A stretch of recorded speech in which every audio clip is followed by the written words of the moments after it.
Praise Lord everyone. I'm welcoming all of you to today's Divine Revelation. Jesus ఒక ప్లేస్లో చాలామందిని బాగు చేస్తారు, చాలామందిని స్వస్థపరుస్తూ ఉంటారు.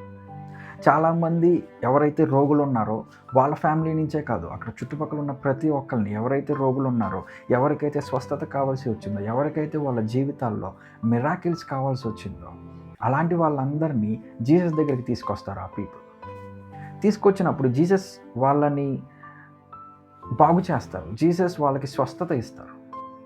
అయితే అదంతా జరిగిన తర్వాత ఒక విషయం జరుగుతుంది. ఏంటంటే వాళ్ళందరూ దేవుణ్ణి మహిమపరుస్తారు.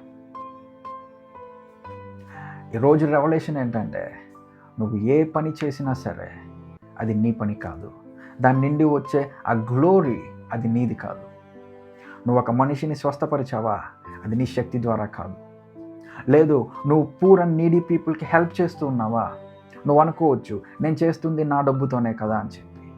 అయితే నువ్వు అంత ధన్యుడిగా, అంత బ్లెస్సెడ్ పర్సన్గా, ఒకళ్ళ దగ్గర నుంచి తీసుకునే వాళ్ళ కాకుండా ఒకళ్ళకి ఇచ్చేవాళ్ళలాగా నువ్వు ఉన్నావు అంటే అది ఆయన నీకు ఇచ్చిన కృప, అది ఆయన నీకు ఇచ్చిన బ్లెస్సింగ్స్. నాట్ ఓన్లీ దిస్, అది ఏదైనా సరే నీ జీవితంలో నువ్వు చేసే ప్రతి పనిలో గ్లోరీ నీది కాదు. ఎందుకంటే ఇక్కడ నీది అనేది ఏదీ లేదు. ప్రతిదీ ఆయన ఇచ్చిన కృప, ప్రతిదీ ఆయన నీకు ప్రొవైడ్ చేసిన ఒక గ్రేట్ ప్రొవిజన్. ఎందుకంటే ఆయన నిన్ను ప్రేమిస్తున్నారు కాబట్టి. ఆ ప్రేమని నువ్వు గుర్తించాలి. ఎప్పుడైతే నువ్వు ఆ ప్రేమని గుర్తిస్తావో, నువ్వు నీ ఎంటైర్ గ్లోరీని నాది కాదు ఆయనది అని నువ్వు చెప్పగలుగుతావు. జీసస్ చేసింది అదే. ఆయన ఎంతోమందిని స్వస్థపరిచారు, but still at last the entire గ్లోరీని ఆయన తీసుకోకుండా ఆయన వైపుకి షిఫ్ట్ చేశారు. అదే రీతిలో నీ జీవితంలో కూడా నువ్వు చేసే ప్రతి పనిలో ఆయన వైపు నువ్వు ఉండాలి. నువ్వు చేసే ప్రతి పనిలో నీ ప్రతి గ్లోరీలో ఒక పార్ట్ ఆయనకి ఇవ్వడం కాదు, ద ఎంటైర్ గ్లోరీని నువ్వు ఆయనకి ఇవ్వాలి. నీకు వచ్చే ప్రతి గ్లోరీని నువ్వు ఆయన వైపుకి షిఫ్ట్ చేయగలగాలి. అలాగ మనం ఉండేలాగున ప్రభువు మనల్ని దీవించునుగాక. అలాగ మనం ఉండేలాగున మన హృదయాలు మార్చబడునుగాక. ప్రార్థన చేసుకుందాం. తండ్రి, నీకు స్తోత్రం ప్రభువా, నీకే వందనాలు నా తండ్రి.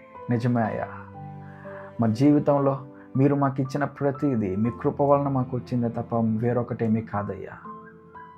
అయితే నా తండ్రి, మీరు మమ్మల్ని ప్రేమించిన ఆ ప్రేమను మేము గుర్తించి ప్రతి గ్లోరీని మా జీవితంలో ఏదైతే ఏ రూపంగా అయితే మాకు గ్లోరీ వస్తుందో ఆ గ్లోరీ మొత్తాన్ని మేము మీకు ఇచ్చేలాగున, ఆ మహిమ మొత్తాన్ని మేము మీకు ఇచ్చేలాగున ప్రభువా, మీ కృపని, మీ దయని, ఆ శక్తిని మాకు మీరు అనుగ్రహించండి. ఆ బుద్ధిని మీరు మాకు అనుగ్రహించండి. యేసు నామములో అడుగుతున్నాను తండ్రి. ఆమేన్.